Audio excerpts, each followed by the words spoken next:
നമ്മയെല്ലാം ഏറെ ഞെട്ടിപ്പിച്ച ഒരു സംഭവമായിരുന്നു പ്രമുഖ വ്യവസായിയായ CJ റോയിയുടെ മരണം. അദ്ദേഹത്തിൻ്റെ മരണത്തിൽ ആദായ നികുതി വകുപ്പിനെതിരെ CPIM കടുത്ത വിമർശനമാണ് ഇപ്പോൾ ഉന്നയിച്ചിരിക്കുന്നത്.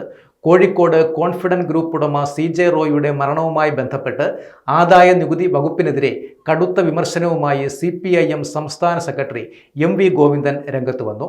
റെയ്ഡിന്റെ മറവിൽ ഉദ്യോഗസ്ഥർ നടത്തിയ പീഡനമാണ് റോയിയുടെ മരണത്തിന് കാരണമായതെന്ന് കുടുംബത്തിന്റെ ആരോപണം വളരെ ഗൗരവകരമാണെന്നും വിഷയത്തിൽ സമഗ്ര അന്വേഷണം വേണമെന്നും അദ്ദേഹം ആവശ്യപ്പെടുകയും ചെയ്തു. കണ്ണൂരിൽ മാധ്യമങ്ങളോട് സംസാരിക്കവെയാണ് MV ഗോവിന്ദൻ ഇത് സൂചിപ്പിച്ചത്.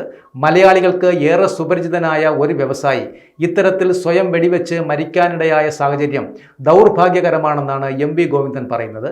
റെയ്ഡിന് ശേഷവും പരിഹരിക്കാവുന്ന പ്രശ്നങ്ങൾ മാത്രമേ റോയ്ക്കുണ്ടായിരുന്നുള്ളൂ എന്നും എന്നിട്ടും ഇത്തരമൊരു കടുങ്കൈ ചെയ്യുവാൻ പ്രേരിപ്പിച്ചത് എന്താണെന്ന് കണ്ടെത്തേണ്ടത് ആണെന്നും അദ്ദേഹം കൂട്ടിച്ചേർത്തു. റോയിയുടെ മരണത്തിന് ശേഷവും ആദായ നികുതി വകുപ്പ് പരിശോധന തുടർന്നത് വളരെ ക്രൂരതയാണെന്നും രാജ്യത്തെ വ്യവസായികളോടും സാധാരണക്കാരോടും കേന്ദ്ര ഏജൻസികൾ സ്വീകരിക്കുന്ന പീഡനമുറകളുടെ ഭാഗമാണ് ഇതെന്നും CPIM ആരോപിച്ചു. കർണാടക CID അന്വേഷണം ആരംഭിച്ച ഈ സാഹചര്യത്തിൽ കേന്ദ്ര ഏജൻസികളുടെ പങ്കും അന്വേഷണ പരിധിയിൽ വരണമെന്നാണ് CPIM നിലപാടും.